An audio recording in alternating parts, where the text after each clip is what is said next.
Hello दोस्तों, हमारे YouTube channel में आप सबका स्वागत है। दोस्तों, आज की इस वीडियो में आपको बताएंगे क्यों एक कुत्ते के कहने पर भिखारी को दी थी सज़ा। पढ़िए श्री राम के न्याय की कहानी। दोस्तों, आज की इस वीडियो में आपको एक न्याय मांगता कुत्ता के बारे में बताने जा रहे हैं। तो दोस्तों, वीडियो शुरू करने से पहले अगर चैनल को सब्सक्राइब नहीं किए हैं तो प्लीज़ सब्सक्राइब कर लें। अगर वीडियो पसंद आए तो लाइक और शेयर ज़रूर कर दें। तो चलिए दोस्तों, शुरू करते हैं वीडियो को। श्री राम के न्याय की कहानी। यह कहानी उस समय की है जब देश में राम राज्य था। भगवान श्री राम अपने दरबार में लोगों की समस्याओं का समाधान करके लोगों को न्याय दिलाते थे। एक बार की बात है, भगवान श्री राम का दरबार दिन भर सबकी समस्या को सुलझाने के बाद दरबार की कार्यवाही समेट रहा था। लोग अपनी अपनी समस्या का समाधान लेकर वापस अपने घर जा रहे थे। तभी प्रभु श्री राम ने अपने भक्त लक्ष्मण को बाहर जाकर यह देखने को कहा कि हे लक्ष्मण, जाओ बाहर देखकर जाओ कि बाहर कोई न्याय पाने के लिए बचा तो नहीं है। यह सुनकर लक्ष्मण तुरंत बाहर जाते हैं और देखते हैं उन्हें बाहर कोई नहीं दिखता। इसलिए वह वापस दरबार में आकर भगवान श्री राम को बताते हैं कि नहीं प्रभु, बाहर कोई नहीं है। यह सुनकर प्रभु श्री राम फिर कहते हैं, जाओ एक बार फिर देखकर आओ कि कोई न्याय पाने के लिए खड़ा तो नहीं है। यह सुनकर लक्ष्मण जी बड़े अचंभित हो जाते हैं कि अभी उन्होंने बताया है कि बाहर कोई नहीं है, फिर भी भगवान श्री राम कह रहे हैं कि जाओ बाहर देखकर आओ कि कोई खड़ा तो नहीं है। लेकिन लक्ष्मण जी फिर भी बिना देर किए फिर से भगवान श्री राम की आज्ञा मानकर बाहर देखने चले जाते हैं। वह इधर उधर देखकर वापस ही लौट रहे होते हैं कि उनकी नज़र एक कुत्ते पर पड़ती है। उस कुत्ते के सिर पर चोट लगी होती है। वो कुत्ते से उस चोट के लगने का कारण पूछते हैं। लक्ष्मण जी को देखकर कुत्ता खुश हो जाता है। वह लक्ष्मण जी से कहता है कि वह भगवान श्री राम के दरबार में आया है, वह उनसे न्याय मांगना चाहता है। यह सुनकर लक्ष्मण जी उस कुत्ते को श्री राम के दरबार में ले जाता है। कुत्ते ने आकर राम को प्रणाम किया और बोलने लगा।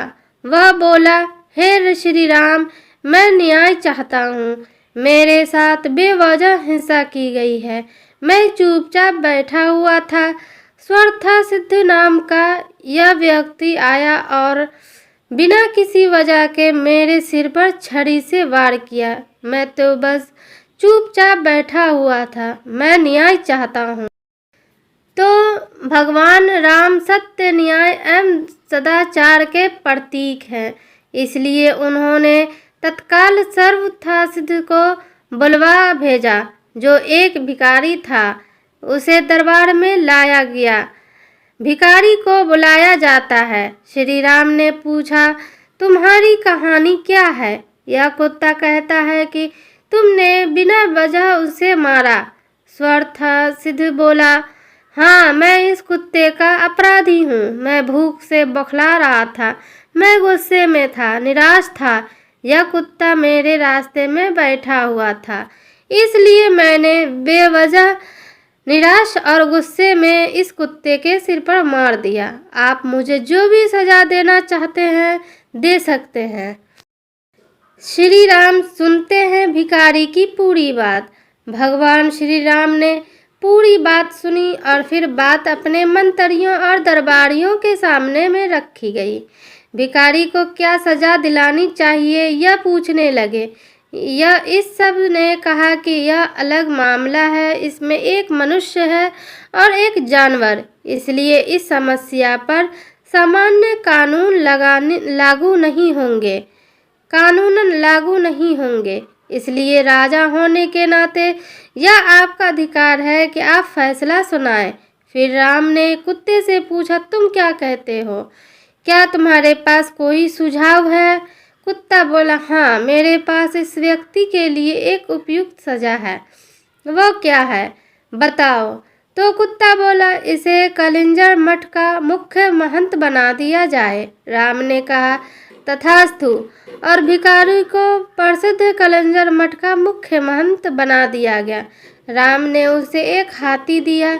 भिखारी इस सजा से बहुत प्रसन्न होते हुए हाथी पर चढ़कर खुशी खुशी मठ चला गया। दरबारियों ने कहा, यह कैसा फैसला है? क्या यह कोई सजा है? वो आदमी तो बहुत खुश है। फिर राम ने कुत्ते से पूछा, क्यों नहीं तुम ही इसका मतलब बताते हो? कुत्ते ने कहा, पूर्व जन्म में मैं कलिंजर मठ का मुख्य महंत था और मैं वहाँ इसलिए गया था क्योंकि मैं अपने अधिकतम कल्याण और उस मठ के लिए सच्चे दिल से समर्पित था, जिसकी बहुत से दूसरे लोगों के आध्यात्मिक कल्याण में महत्वपूर्ण भूमिका थी। मैं वहाँ खुद के और हर किसी के आध्यात्मिक कल्याण के संकल्प के साथ वहाँ गया और मैंने उसकी कोशिश भी की। मैंने अपनी पूरी कोशिश की, मगर जैसे जैसे दिन बीते धीरे धीरे दूसरे छिटपुट विचारों ने मुझे प्रभावित करना शुरू कर दिया। मुख्य महंत के पद के साथ आने वाले नाम और ख्याति ने कहीं ना कहीं मुझ पर असर डालना शुरू कर दिया। कई बार मैं नहीं, मेरा अहंकार काम करता था।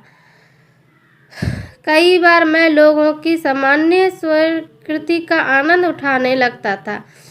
लोगों ने मुझे एक धर्म गुरु की तरह देखना शुरू कर दिया था। अपने अंदर में जानता था कि मैं धर्म गुरु नहीं हूँ, मगर मैंने किसी धर्म गुरु की तरह बर्ताव करना शुरू कर दिया, जो आमतौर किसी धर्म गुरु को मिलनी चाहिए। मैंने अपने संपूर्ण रूपांतरण की कोशिश नहीं की, मगर उसका दिखावा करना शुरू कर दिया और लोगों ने भी मेरा समर्थन किया। ऐसी चीज़ें होती रही और धीरे धीरे अपने आध्यात्मिक कल्याण के लिए मेरी प्रतिभा बुद्धता घटने लगी और मेरे आसपास के लोग भी कम होने लगे। कई बार मैंने खुद को वापस लाने की कोशिश की, मगर अपने आसपास जबरदस्त स्वीकृति को देखते हुए मैं कहीं खुद को खो बैठा। इस भिखारी स्वार्थाधिष्ठित में गुस्सा है, अहंकार है, वह कुटिल भी है। इसलिए मैं जानता हूँ कि वह भी खुद को वैसा ही दंड देगा जैसा मैंने दिया था। इसलिए यह इसके लिए सबसे अच्छी सजा है। उसे कलिंजर मठ का मुख्य महंत बना दीजिए। प्राचीन काल में मैं इस देश के उत्तरी भाग में एक बहुत प्रसिद्ध मठ था जिसे कलिंजर के नाम से जाना जाता था। कलिंजर मठ उस समय का एक प्रसिद्ध मठ था। यह रामायण काल से पहले की बात है। रामायण का मतलब है लगभग 5000 साल पहले। राम के आने से पहले भी कलिंजर मठ का खूब नाम था।